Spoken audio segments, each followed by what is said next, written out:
내 집과 내 나라가 영원히 보존되고 내 왕위가 영원히 견고하리라 하셨어요. 15절 16절에.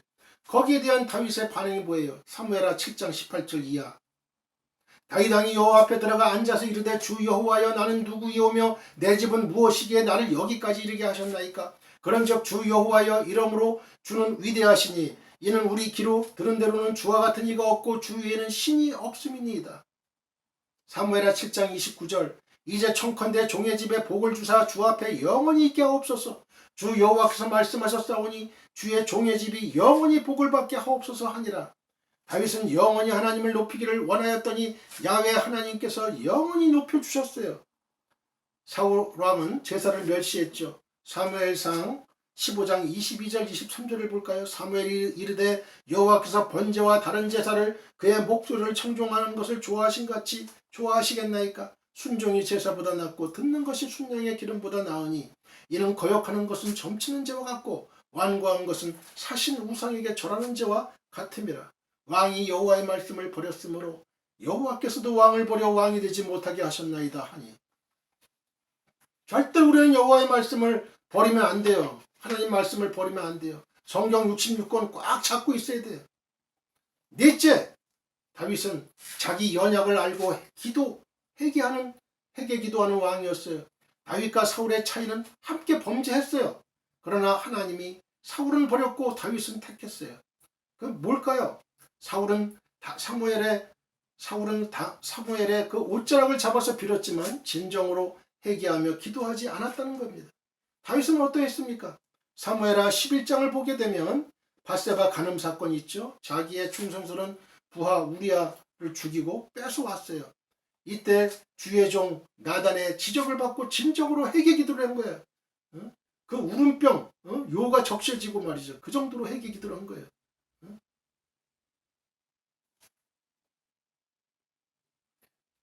우리가 성경에 또 다른 예가 있잖아요. 가룟 유다와 베드로 다 같이 그 배신 반역했어요. 예수님을. 비슷하지만 그 베드로는 진정한 회개를 했잖아요. 그 가룟 유다는 회개하지 않았어요. 자살했어요. 우리가 잘못할 수 있어요. 예수님 잘못할 수 있어요.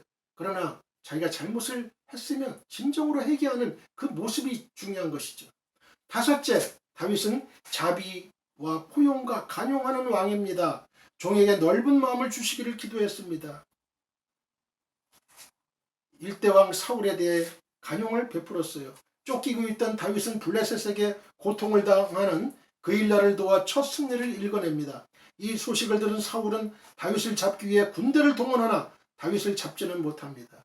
다윗이 엔게디에 있다는 말을 들은 사울은 3,000명의 군사를 이끌고 다윗을 잡으러 나왔다가 다윗 일행이 숨어있는 굴에 볼일을 보러 들어옵니다. 이때 다윗의 부하들은 사울을 죽일 것을 요청하나 다윗은 사울의 겉옷을 베어내고 하나님께서 기름 부은 자를 치는 것은 옳지 않다며 사울의 생명에 손을 대지 않았습니다. 사울을 죽이면 자신의 모든 고난이 끝이 나는 절대절명의 기회를 다윗은 거부합니다. 다윗은 눈앞에 빠른 이익보다 하나님이 세우신 원칙을 선택해요. 다윗이 개인적 야망을 쫓는 사람이 아니라 하나님의 뜻을 쫓는 사람이라는 것이 드러납니다. 다윗의 신앙을 보여준 이 사건은요, 다윗이 언약 백성을 하나님의 뜻으로 이끌어갈 지도자라는 것을 다시 한번 보여주고 있어요. 사무엘상 24장 3절 이하를 봅니다. 길가 양의 우리에 이른즉 굴이 있는지라 사울이 뒤를 보러 들어가니라. 다윗과 그의 사람들이 그 굴 깊은 곳에 있더니 다윗의 사람들이 이르되 보소서 여호와께서 당신에게 이르시기를 내가 원수를 네 손에 넘기리니 네 생각에 좋은 대로 그에게 행하라 하시더니 이것이 그날이다. 이게 얼마나 절호의 찬스예요. 이 날이 그날이다 이거예요. 다윗이 일어나서 사울의 겉옷자락을 가만히 베니라. 그리한 후에 사울의 옷자락 뱀으로 말미암아 다윗의 마음이 찔렸어요. 자기 사람들에게 이르되 내가 손을 들어 여호와의 기름 부음을 받은 내 주를 치는 것은 여호와께서 금하시는 것이니 그는 여호와의 기름 부음을 받은 자가 됨이니라 하고 다윗이 이 말로 자기 사람들을 금하여 사울을 해하지 못하게 하니라. 사울이 일어나 굴에서 나가 자기 길을 가니라. 살려줬어요. 사무엘상 24장 한번, 그 다음에 사무엘상 26장 또 두 번째 또 살려줘요. 10 황무지에 도망다닐 때 굴 속에서 여호와의 기름 부음 받은 자를 나는 건드릴 수 없다 이러면서 창과 물병만 가지고 가자. 사무엘상 26장 5절 이하를 봅니다. 다윗이 일어나 사울이 진친 곳에 이르러 사울과 내레 아들 군사령관 아브넬이 머무는 것을 본즉 사울이 진영 가운데 누웠고 백성은 그를 둘러 징쳤더라. 이에 다윗이 햇사람 아히멜렉과 수르야의 아들 요압의 아우 아비새에게 물어 이르되 누가 나와 더불어 진영에 내려가서 사울에게 이르겠느냐 하니 아비새가 이르되 내가 함께 가겠나이다. 다윗과 아비새가 밤에 그 백성에게 나아가 본즉 사울이 진영 가운데 누워 자고 창은 머리 곁 땅에 꽂혀 있고 아브넬과 백성들은 그를 둘러 누웠는지라. 아비새가 다윗에게 이르되 하나님이 오늘 당신의 원수를 당신의 손에 넘기셨나이다. 그러므로 청하오니 내가 창으로 그를 찔러서 단번에 땅에 꽂게 하소서. 내가 그를 두 번 찌를 것이 없으리이다 하니 다윗이 아비새에게 이르되 죽이지 말라. 누구든지 손을 들어 여호와의 기름 부음 받은 자를 치면 죄가 없겠느냐 하고 다윗이 또 이르되 여호와께서 살아계심을 두고 맹세하노니 여호와께서 그를 치시리니 혹은 죽을 날이 이르거나 또는 전장에 나가서 망하리라. 이렇게 얘기하는 거예요. 다윗의 인격이 나오는 거죠. 내가 손을 들어 여호와의 기름 부음 받은 자를 치는 것을 여호와께서 금하시나니 너는 그의 머리 곁에 있는 창과 물병만 가지고 가자 하고 다윗이 사울의 머리 곁에서 창과 물병을 가지고 떠나가되 아무도 보거나 눈치채지 못하고 깨어있는 사람도 없었으니 깨어있는 사람도 없었어요. 다 잠자고 있었던 거예요. 이는 여기 뒤에 이 말이 중요해요. 이는 여호와께서 그들을 깊이 잠들게 하셨으므로 그들이 다 잠들어 있었기 때문이었더라. 이게 그냥 우연히 잠들어 있었던 게 아니에요. 창과 물병을 가지고 갈 수 있나요? 그 여러 군사들이 있는데 근데 여호와 하나님이 역사하신 거예요. 여호와 하나님이 이번에도 한번 역사하신 거예요. 다윗이 죽이나 안 죽이나 본 거예요. 하나님이 그 지도자를 세울 때 그걸 다 보시는 거예요. 이거 내 말을 순종하는 사람이냐 아니냐. 북쪽 이스라엘의 왕정에 대한 간용이 있었습니다. 사울왕 시신을 장례한 사람들이 길르앗 야베스 사람들이라는 보고를 받고서 잘하였도다. 너희들이 너희 주 사울에게 이처럼 은혜를 베풀어 장사했으니 여호와께 복을 받을지어다. 여호와께서 은혜와 진리로 갚으시고 나도 은혜를 갚을 것이다. 강하고 담대하라. 사무엘하 2장 4절로 6절에 나옵니다. 이게 그냥 보통 사람이 이런 말 못하죠. 또 사무엘하 18장을 보면 반역자 아들 압살롬에 대한 관용이 나옵니다. 내 아들을 좀 잘 봐달라. 내 아들 압살롬아, 내 아들 압살롬아, 차라리 내가 너를 대신하여 죽었다면 압살롬 내 아들아 하였더라. 비록 내 아들이 반역을 했지만 다윗은 다 용서하는 거예요. 배신자 또 심의 저주에 대한 또 관용이 있습니다. 사무엘하 16장 5절로 14절. 진정한 관용은 신앙에서 나오는 거예요. 사무엘하 16장 11절 12절을 볼까요? 또 다윗이 아비새와 모든 신하들에게 이르되 내 몸에서 난 아들도 내 생명을 해하려 하거든. 하물며 이 베냐민 사람이랴 여호와께서 그에게 명령하신 것이니 그가 저주하게 버려두라. 혹시 여호와께서 나의 원통함을 감찰하시리니 오늘 그 저주 때문에 여호와께서 손으로 내게 갚아주시리라 하고. 이게 얼마나 놀라운 신앙이에요. 중국의 어떤 왕이 왕위를 물려주면서 아들에게 물었어요. 정적이 내 얼굴에 침을 뱉으면 너 어떻게 할래? 그러니까 아들이 하는 얘기가 인상 쓰지 않고 말없이 침을 닦겠습니다. 그러니까 이 아버지가 아니다. 침이 마르기까지 두어야 된다.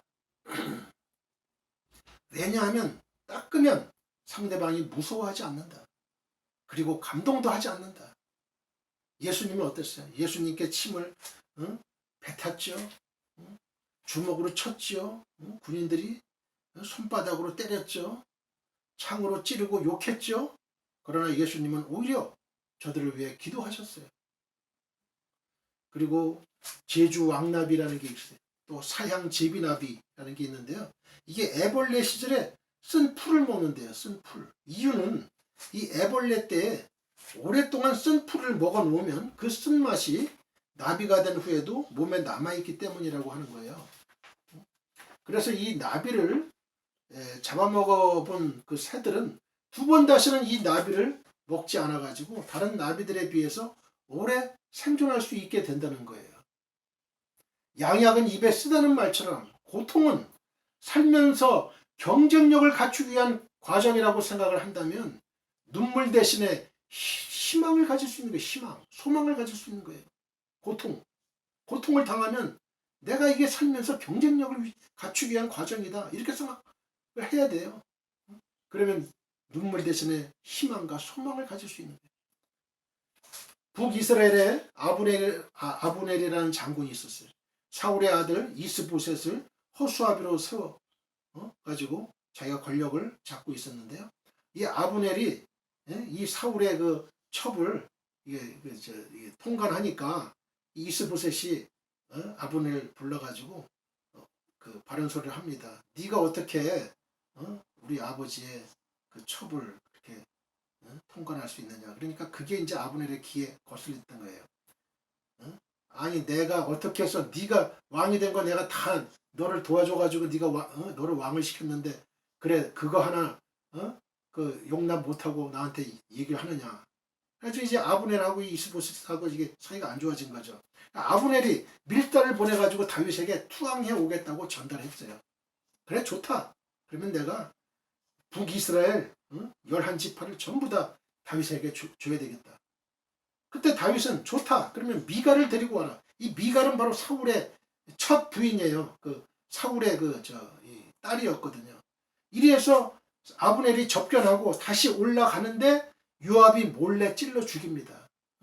그 잔치를 다윗이 그 성대하게 잘 치러줬는데 이제 아브넬이 이제 자기 북이스라엘로 올라가는데 그 말을 들은 요압이 이 아브넬이 자기 동생을 죽였거든요.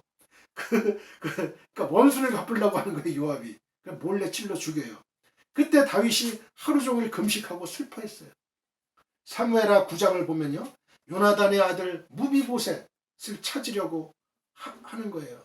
이 무비보셋은요, 그 도망을 가다가 이 유모가 갑자기 돌부리에 이게 엎어져 가지고 이 무비보셋이 다리를 절게 된 불구자가 된 거예요. 이 다윗이 무비보셋을 찾으라고 해가지고 뭐 원수를 갚아가지고 죽이려고 하는 게 아니고 왕자의 자리에 함께 식사하도록 조처를 취합니다. 요나단과의 그 우정을 생각해서 사울의 아들 요나단이 또 다윗의 친구였거든요. 그러니까 이 요나단을 생각해가지고 다윗의 생애의 정치를 잘 살펴보세요. 그는 전쟁에서 승리했거나 나라가 부강해졌을 때 자기가 많이 가지지 않고 나눠줬어요. 자기 영광과 자기를 위해 축적하기보다는 항상 나누어주는 왕이었습니다.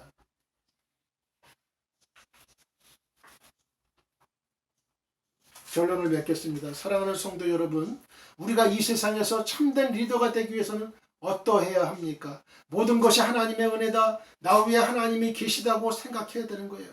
겸손이 있어야 됩니다. 하나님을 무서워할 줄 알고 말씀 진리를 사랑하고 영원히 높일 줄 아는 자가 영원히 존귀 여김을 받습니다. 밑에 사람의 말에 귀를 항상 기울이고 기도로 하나님께 항상 묻는 사람, 그것이 소통이에요. 기도로 소통하고 하나님께 귀를 기울여서 하나님의 음성, 양심의 음성을 듣고 밑에 사람의 음성을 듣는 일이 바로 소통이요 겸손입니다. 자기 부족함을 알고 잘못을 진정으로 인정하고 회개하는 자가 용서받고 회복됩니다. 눈물 뿌리고 회개하는 자는 용서함을 받습니다. 관용으로 원수까지라도 품을 수 있는 마음을 가져야 돼요. 원수가 없는 이런 건 내가 원수 갚으려고 하는 게 아니에요. 하나님께 맡겨야 되는 거예요. 다윗처럼 자기 배를 채우려고 하지 말고 나누어주고 베푸는 사람이 되시기를 축원합니다. 축도가 끝나고 찬송가 184장을 부르고 주여 3장하고 통성기도 들어갑니다. 지금은 우리 주 예수 그리스도의 은혜와 하나님 아버지의 극진하신 사랑과 성령의 교통 감동하심이 지금 이 방송 예배에 참여하고 있는 모든 지구촌에 있는 성도님들과 그 가정과 직장과 우리 민족과 나라 위에 영원히 함께하기를 축원하옵나이다. 할렐루야. 아멘.